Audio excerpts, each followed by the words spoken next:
Salut Rémi. Salut Pierre, comment tu vas? Ça va et toi? Ça va bien, merci. Bienvenue à tous. Salut. On se retrouve pour l'épisode 4 de The Confluence Talk. On a tourné les 3 premiers épisodes où on a parlé de la vision de l'église. On a présenté notre témoignage avec Rémi, comment on est arrivé jusqu'à Confluence, Lumière des Nations. Et aujourd'hui Rémi, j'ai une question pour toi. On parle de notre vision, de nos valeurs. On a fait un livret qui explique aux nouveaux arrivants de Confluence un petit peu ce qu'on pense. Et dans ce livret, on aborde directement un point très central pour nous dans Newground et notre église qui est le ministère apostolique. Yes. Donc moi j'ai une grande question pour toi. Qu'est-ce que c'est le ministère apostolique? Alors c'est une grande question effectivement. Et la première chose que j'ai envie de dire, c'est que lorsqu'on parle du ministère apostolique, il ne faut pas tout de suite rentrer dans des débats, des explications techniques. On aimerait. Justement, c'est un petit peu la tendance qu'on a. Et la personne qui est appelée apôtre et qui est la plus importante qui est appelée apôtre dans l'évangile, c'est Jésus lui-même. Ouais. En fait, Jésus, il est appelé l'apôtre de notre foi dans le Nouveau Testament.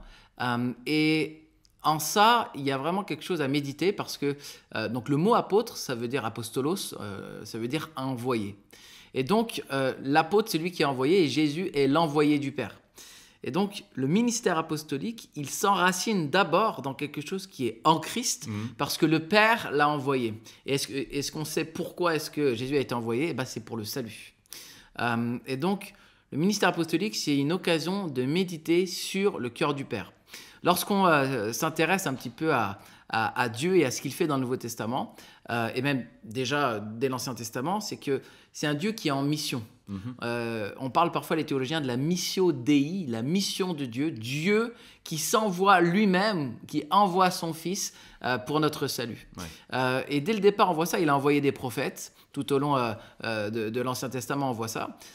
Il envoie jusqu'au dernier, Jean-Baptiste, qui annonce lui-même celui qui était l'Éternel fait chair. Ouais. Et Jésus, il est appelé le rayonnement de la gloire de Dieu. Il est l'empreinte de sa personne. Donc, quand on voit que Jésus est apôtre, en fait, il y a quelque chose de très fort sur le cœur du Père qui est révélé. Ouais.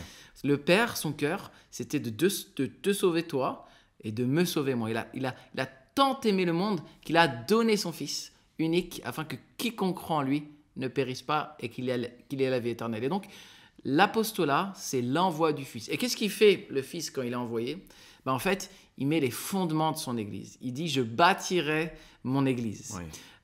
Et dans le ministère apostolique, plus tard, quand Dieu va vouloir des apôtres pour son peuple, et donc Jésus va nommer des apôtres, on voit ça dans plusieurs passages des évangiles, par exemple en Marc 8, tu vois qu'il va nommer des apôtres, il va les appeler du nom d'apôtre. Donc c'est pas seulement un mot générique qui veut dire l'envoyer, ça devient une sorte de fonction connue dans l'Église. Il en établit 12 et il les nomma apôtres. Et donc, ce sont les envoyés du Christ. Il dit, comme mon Père m'a envoyé, je vous envoie aussi. Et s'ils vous reçoivent, ils me reçoivent moi, et ils reçoivent mon Père qui m'a envoyé, tu vois. Et donc, il y a une sorte de tout ce qui part comme ça de Dieu le Père et qui arrive jusqu'à nous ouais. pour former l'Église ouais.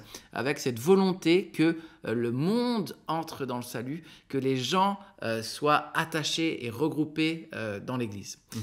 Donc voilà, dans le ministère apostolique, avant de parler des questions plus techniques, c'est Jésus lui-même qui est révélé. Et tout apôtre de Christ est un apôtre de Christ, justement. Il est membre du corps de Christ avec un ministère et une fonction particulière que Dieu a établie. Et on voit dans le Nouveau Testament à quel point l'apostolat est central. Alors après, si on veut aller un peu plus dans le détail, les apôtres, généralement, on les a souvent associés dans l'histoire de l'interprétation de la Bible aux 12, oui. Quasiment uniquement, auxquels s'ajoutait Paul, qui était l'apôtre d'après-coup, l'apôtre qui va joindre un peu les 12. Il y a même eu des réflexions, est-ce que finalement, puisque Judas a été comme exclu des 12, finalement Paul ne venait pas remplacer un peu? Oui. Moi je ne crois pas vraiment ça, je crois qu'il y a Matthias qui est nommé en fait à la place de Judas et qui oui. est vraiment nommé et qu'on voit en fait que la manière dont c'est fait, c'est comme approuvé par l'Esprit Saint.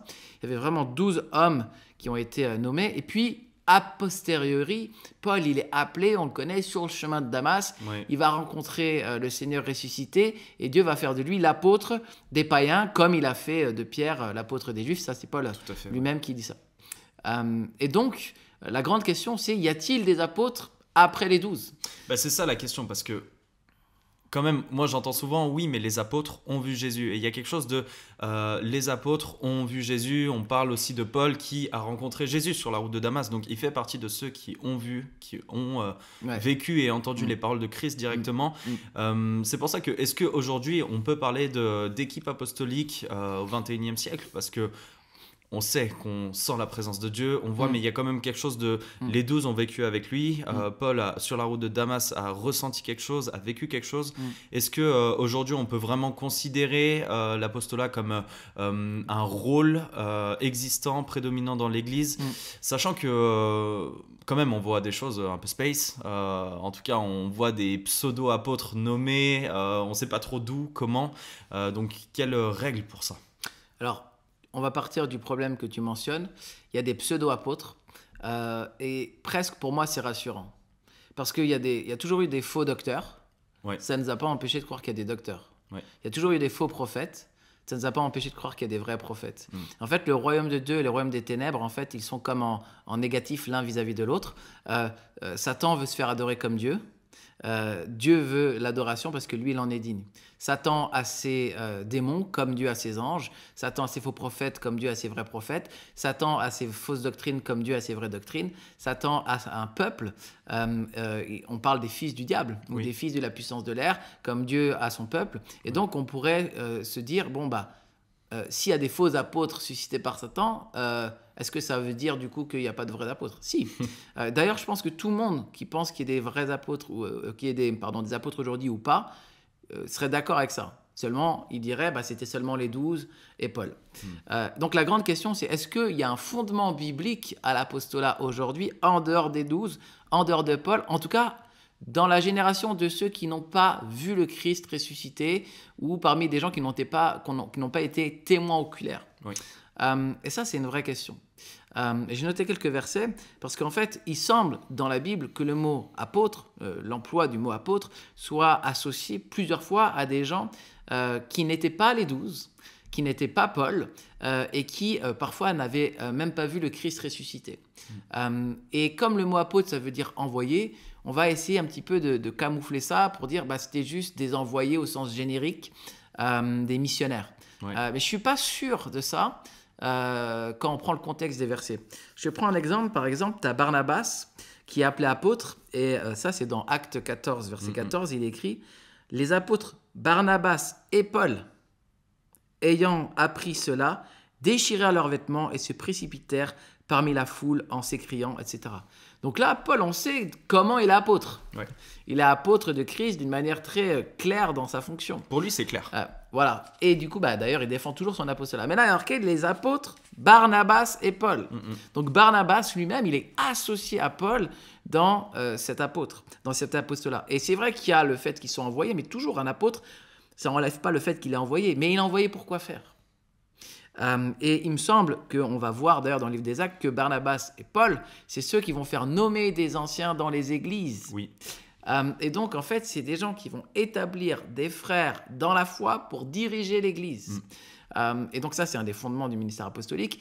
Mais ça a été fait par qui ? Par, non pas seulement l'apôtre Paul, mais des apôtres. Je peux te prendre un autre exemple. Par exemple, il est écrit que Jacques, le frère du Seigneur, dans Galates 1, 19, alors, il y a une interprétation de ce verset, mais il est écrit « Mais je ne vis aucun autre des apôtres, si ce n'est Jacques, le frère du Seigneur. » Or, Jacques, il ne fait pas partie des 12. Jacques, il ne fait pas partie des 12. Alors, certainement, il a vu Jésus, mais il y a énormément d'autres disciples qui ont vu Jésus, mais ils ne sont pas forcément appelés apôtres. Ils ne sont pas nommés apôtres. Lui, il est, si on estime que là, quand il est dit « Je n'ai pas eu d'autres apôtres, si ce n'est Jacques », que ça veut dire que Jacques est un apôtre, et il me semble que c'est le sens le plus évident de ce verset. Donc Jacques, qui n'était pas un des 12, est considéré apôtre. Et c'est très intéressant parce que Jacques, le frère du Seigneur, qu'est-ce qu'il fait à Jérusalem ? En fait, il pose des fondements doctrinaux, il prend soin de l'Église, il prend soin des leaders, et il fait partie de ceux qui, à Jérusalem, en fait, vont déterminer des questions théologiques, et vont donner la main d'association, par exemple, à Paul avec Pierre. Et donc, ils vont avoir cette centralisation, cette centralité de la foi. Donc en fait, on a des gars qui ne sont pas nommés apôtres, qui tout d'un coup deviennent nommés apôtres après la mort et la résurrection de Jésus. Et puis, je peux aussi citer 1 Thessaloniciens 2,6, où il écrit « Nous n'avons point cherché la gloire qui vient des hommes, ni de vous, ni des autres. Nous aurions pu nous produire avec autorité comme apôtres de Christ. » Et là, donc, c'est apôtres au pluriel, donc c'est nous comme apôtres. Et c'est qui est en train de parler? En fait, là, c'est Timothée, Silas et Paul. Donc, c'est Paul qui parle au nom d'un groupe qui est avec Timothée et Silas, et il dit apôtres pour eux. Donc, c'est intéressant, parce que Timothée, lui, pour le coup, il arrive plus tard. Il arrive plus tard. Silas, pareil. Et donc, il n'y a aucune mention qu'ils aient vu le Christ ressuscité. Ouais. Ils sont appelés apôtres avec Paul. Et on sait que Timothée et Silas vont être parmi ces gens qui sont comme des délégués apostoliques. Et si tu veux, il me semble que moi, ça correspond à ce que dit Éphésiens 4. Donc là, j'ai pris directement dans ma Bible ce texte. Donc je vais lire. « Or, que signifie il est monté, sinon qu'il est descendu dans les régions inférieures de la terre? C'est lui qui est descendu, c'est le même qui est monté au-dessus de tous les cieux, afin de remplir toutes choses. » Donc on parle du Christ. « Et il a donné les uns comme apôtres, les autres comme prophètes, les autres comme évangélistes, les autres comme pasteurs et docteurs, pour le perfectionnement des saints, en vue de l'œuvre du ministère de l'édification du corps de Christ. Jusqu'à quand? Jusqu'à ce que nous soyons tous parvenus à l'unité de la foi et de la connaissance du Fils de Dieu, à l'état d'homme fait, à la mesure de la stature parfaite de Christ. » Et on pourrait continuer le verset. Dans ce texte-là, il me semble que Paul est en train d'établir une liste de ministères, le premier nommé étant apôtre, mais qui est établi pour quand? Jusqu'à ce que nous soyons arrivés à la perfection. Et il me semble que les mots là qui sont utilisés, ce mot de perfection, c'est le mot plérome qu'on a souvent dans le grec, il est souvent utilisé pour ce qui est la période jusqu'au retour de Christ, jusqu'à la fin des temps. On voit ça par exemple dans 1 Corinthiens 12, 13, 14, tu vois. Lorsque tout sera parfait, alors les langues cesseront, les prophéties cesseront, tu vois, jusqu'à ce que tout devienne parfait. Et donc on a ici l'idée que tant qu'on n'est pas arrivé à cette perfection, en fait, on a besoin des ministères, et en particulier du ministère apostolique. Et il me semble assez intriguant de penser qu'on a besoin du ministère apostolique des 12, mais plus du ministère apostolique comme il fonctionnait dans l'Église primitive, avec des délégués apostoliques qui imposaient les mains pour nommer des anciens, ou en tout cas qui pouvaient les faire nommer, qui mettaient les fondements doctrinaux, qui écrivaient des lettres d'encouragement, qui étaient là pour faire de la discipline. Et on voit que Paul, il délègue franchement des choses très fortes à Tite ou à Timothée. Par exemple, il dit à Tite d'aller imposer les mains à tous les anciens de l'île de Crète. Pourquoi? Donc, pour les nommer responsables de l'Église. Ouais. Donc ça veut dire que les responsables d'Église ont une sorte d'autorité au-dessus d'elles qui va les nommer avec le discernement qu'il a pour que ces anciens administrent bien. En gros, c'est des personnes qui valident les pasteurs, pour faire simple, qui les mettent le pied à l'étrier. Et Paul, il dit à Tite de faire ça avec les anciens de toute une région. Ouais. Donc il a une autorité qui est translocale, qui est supra-régionale et qui va permettre en fait d'être très clair. Lui-même, il semble être une sorte d'apôtre, si ce n'est un apôtre en formation, carrément un apôtre déjà. Et Paul, il a l'habitude de dire à Timothée des encouragements, et notamment en gros, quand je suis pas là, eh bien, fais tout ce que moi j'aurais fait. Mets en ordre les choses et prends autorité, enseigne, censure, exhorte, reprend, prêche la saine doctrine. Et donc, en fait, il dit à Timothée, fais ce que j'aurais fait quand je suis pas là. Donc, en gros, il fait quoi, Paul, quand il est là? Il fait un ministère d'apôtre. Donc, qu'est-ce que doit faire Timothée quand Paul n'est pas là? Ministère d'apôtre. Et on voit exactement que les tâches qui lui sont confiées, eh bien, c'est des tâches qui aident à fonder l'Église. Donc, sur cette base-là, nous pensons qu'il y a des apôtres aujourd'hui et on est très heureux de fonctionner comme ça. J'aime bien parce que en fait, tu as directement partagé les missions qu'avait un apôtre. Travail d'équipe, déjà, il y a aussi ça. J'ai l'impression qu'il y a quand même quelque chose de la collégialité tout le temps dans la parole, même si on voit que Paul, il est parfois seul ou qu'il se retrouve seul dans un concours de circonstances, il est toujours entouré. Il y a les fondements doctrinaux, l'imposition des mains. Et je trouve que toutes ces valeurs et ces missions sont indispensables pour l'Église aujourd'hui finalement. Comment on le vit nous dans Newground? Alors, la chance que j'ai, c'est que moi, je me suis converti dans un réseau qui fonctionnait déjà comme ça. Oui. Et j'ai l'impression de faire partie des gens qui n'ont pas été traumatisés par l'Église. C'est un peu dur de le dire, mais je vois que dans beaucoup d'églises, beaucoup de personnes ont vécu des souffrances fortes, de différentes manières, des abus spirituels en particulier. Et très souvent, lorsque moi j'analyse, c'est dans des milieux où un ministère apostolique sain n'est pas là. Parce que imagine que tu es responsable d'une église et que tu es tout seul et que tu es avec tout un tas de problèmes que personne ne connaît, Oui. personne ne les voit. T'es un peu délaissé. T'es un peu délaissé. Moi, je connais des pasteurs, pendant des années, personne n'a prié pour eux. C'est chaud. Or, ils sont là pour tous les autres. Ouais. Ils sont là, ils sont vraiment au service de Dieu, ils ont un cœur pour Dieu, ils sont tout seuls et personne prie pour eux. Mais je trouve que ça, c'est impossible. Dieu lui-même n'est jamais seul, entre guillemets. Il est trinitaire. Ouais. Tu vois, il y a quelque chose de complètement fou de marcher dans la solitude. Le ministère apostolique, il est très intéressant. Alors, déjà, il impose des mains à des anciens. Donc, on est déjà sur un modèle où il n'y a pas un pasteur, mais où il y a une équipe pastorale, un presbytérum pour faire un peu un vieux mot, voilà, donc un collège d'anciens. Oui. Mais il est nommé, on impose les mains à partir d'une équipe apostolique. Parce que quand on parle de Paul, lui-même, il n'est pas tout seul. Puis, on a plein de noms. On a Marc, on a Silas, on a Timothée, on a Tite, etc. On a Apollos qui sont là, qui travaillent avec lui. Et donc ça, c'est très important. Et donc, comment est-ce que nous, on le vit? Dans notre famille d'église, on a des gens qu'on reconnaît comme ministère apostolique, qui marchent avec des délégués apostoliques. J'aimerais juste m'arrêter là-dessus. Comment on reconnaît dans notre famille d'église, encore plus en détail, un délégué apostolique? C'est très intéressant. Alors, il faut d'abord parler de comment reconnaître un apôtre. Parce que finalement, le délégué apostolique, il est délégué par l'apôtre. Donc Paul, lui, il délègue des personnes. Alors, c'est un ensemble de choses. Mais l'apôtre lui-même, il me semble que c'est une des fonctions du Nouveau Testament qui n'est suscitée par personne d'autre que le Christ. Oui.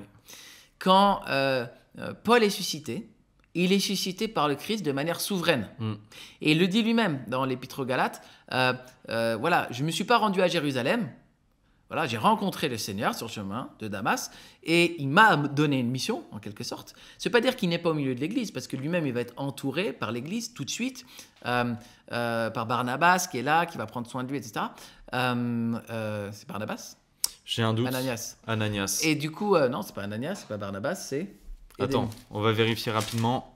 C'est Acte... Chapitre 9. Chapitre 9. Allez. Hop. Acte 9, Damas. Vas-y. Si, Ananias. Ananias, voilà. Donc Ananias, il va l'entourer, il va prier pour lui. À ce moment-là, Paul, il était rendu aveugle et il va après retrouver la vue et être baptisé. Donc il va être joint dans une église, mais Ananias, c'est pas quelqu'un, entre guillemets, d'important au sens, on ne lui donne pas une fonction officielle. Non. C'est un gars à qui Dieu a révélé que Paul, qui persécutait l'église, allait maintenant rentrer dans le salut et qui va le recevoir. Donc c'est pas qu'il est détaché de l'église, mais par contre, en tant que ministère apostolique, il est suscité souverainement par Dieu. Et ça, c'est très important pour moi parce que dans chaque période où l'Église peut partir en vrille, que ce soit doctrinalement, que ce soit dans ses abus, Dieu peut susciter des apôtres pour remettre les fondements bibliques, remettre les fondements apostoliques, imposer les mains aux anciens. Moi, je pense que la Réforme, c'est ça. Je pense que la Réforme, un gars comme Martin Luther ou comme Jean Calvin, ce sont des gars en fait, qui sont suscités souverainement pour remettre la Bible au centre du village. Tu vois, et redonner des fondements. Et moi, ça me rassure. Donc, du coup, un ministère apostolique, il est d'abord suscité souverainement. C'est pas quelqu'un qui dit bah, « toi, tu vas être apôtre ». Ça, c'est la première chose. Et la deuxième chose, c'est parce qu'il y a la main de Dieu, on peut parler d'onction, la personne elle-même est convaincue de son ministère, et tu vois que Paul est convaincu de son ministère et qu'il le défend. Et en plus de ça, son ministère produit du fruit, il produit de l'adhésion d'une grande partie des gens qui sont autour de ce ministère. On a envie, Paul, de marcher avec toi. On a envie, alors je parlais de Terry Virgo, par exemple, qui est un ministère apostolique que moi je reconnais comme un véritable ministère apostolique, comme des milliers et des milliers et des milliers de gens pensent que Terry, il a un ministère apostolique. Je ne sais pas si tout le monde connaît Terry, c'est important de préciser. Terry, c'est le fondateur de la famille d'église New Frontiers. Il y a une quarantaine d'années en arrière peut-être, et il a créé New Frontiers d'une manière vraiment formidable. On peut retrouver son témoignage sur YouTube. Mais voilà, c'est celui qui a créé notre famille d'église et après qui a envoyé d'autres personnes.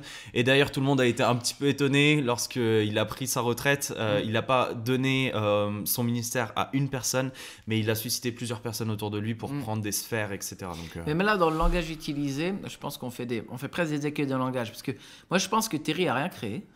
Je pense que Terry a été suscité par Dieu, et que parce qu'il avait un ministère apostolique, des gens ont adhéré, et dire qu'il a créé New Frontiers, c'est une manière qui est compréhensible pour nos auditeurs, parce qu'on comprend ce que tu veux dire, mais au fond, non. En fait, Dieu a utilisé ce ministère qu'il a toujours utilisé dans l'histoire de l'Église pour remettre des fondements, parce que c'est écrit dans le Nouveau Testament, je bâtirai mon Église. Et donc tu vois, il y a un côté où c'est une facilité de langage, mais au fond, Terry lui-même, je pense, il est dépassé par ce que Dieu a fait. Tu vois. Seulement, il y a plein de leaders en Angleterre qui, voyant sa foi, voyant qu'il était rempli de Saint-Esprit, voyant qu'il n'avait pas peur d'aller prêcher sur les plages à Brighton, dans le sud de l'Angleterre, et qu'il avait une bonne doctrine, s'est dit, on veut marcher avec ce gars-là. On est dans des églises traditionnelles, mais on se sent un petit peu bloqué dans notre fonctionnement. Et d'ailleurs, c'est intéressant parce que le modèle en France, c'est beaucoup des églises pastorales avec un pasteur un peu chef d'orchestre à la tête. Et tu as des évangélistes frustrés, tu as même des fois des enseignants frustrés, tu vas avoir des prophètes frustrés. Et le ministère apostolique, il a cette capacité de faire un peu chef d'orchestre pour que tous les ministères fonctionnent ensemble. Tu vois. Et Terry, il a vraiment fait ça. En fait, moi, je me suis converti en 2000 avec l'intervention d'un évangéliste indien qui s'appelle Ram Babu. C'est Terry qui a dit à Ram Babu, tu es un évangéliste incroyable, viens bénir nos églises. Tu vois. Et le ministère apostolique, il fait ça. Tu vois. Nos églises, on a besoin de gars comme toi. Et ce qui est bien quand tu es avec un gars comme Terry, c'est l'humilité. Parce que ils sont tout le temps en train de penser à comment va l'église, comment vont les leaders. Tu vois. Et quand tu vois Paul, quand il rédige ses lettres, tu sens bien, quoi. Des fois, ou même Pierre, quand il rédige ses lettres, mes chers enfants. On a un gars dans notre famille d'église qui s'appelle David Devenish. Il a écrit un livre sur le ministère apostolique. Et le titre, en anglais, c'est Fathering Leaders, Motivating Mission. Donc, en gros, le ministère apostolique, il est là pour prendre soin des leaders et motiver à partir en mission, tu vois.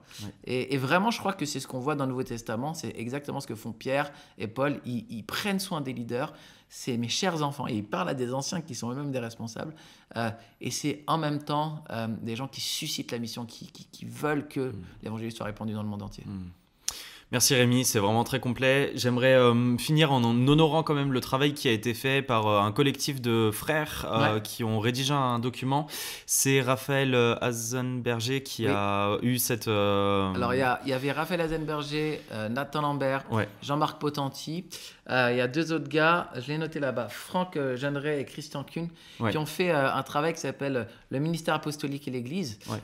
Et c'est très important aujourd'hui de dire, lorsqu'on parle du ministère apostolique, c'est pas juste une nouvelle théorie sortie du chapeau. Non, tout à fait. Moi, j'avais là, si on avait voulu en parler un petit peu, un livre des pères apostoliques avec Ignace d'Antioche, Clément de Rome, etc. Tu lis la lettre de Clément de Rome à l'église de Corinthe, en fait, on a presque l'impression que c'est la reprise des lettres de Paul à Corinthe aussi. Et d'ailleurs, c'est pour ça que les catholiques romains disent que Clément de Rome, c'est un des papes à Rome, tu vois.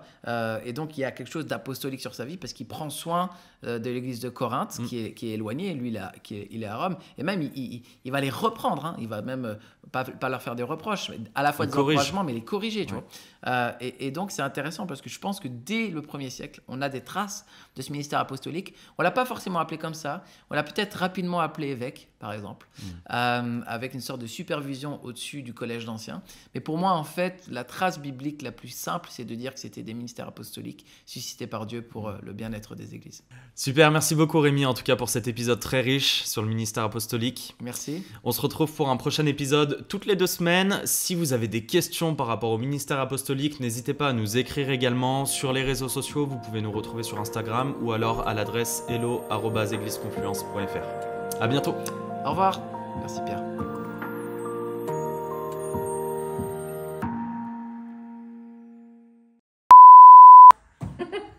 On est bon ? On est bon, frère. Allez, bon.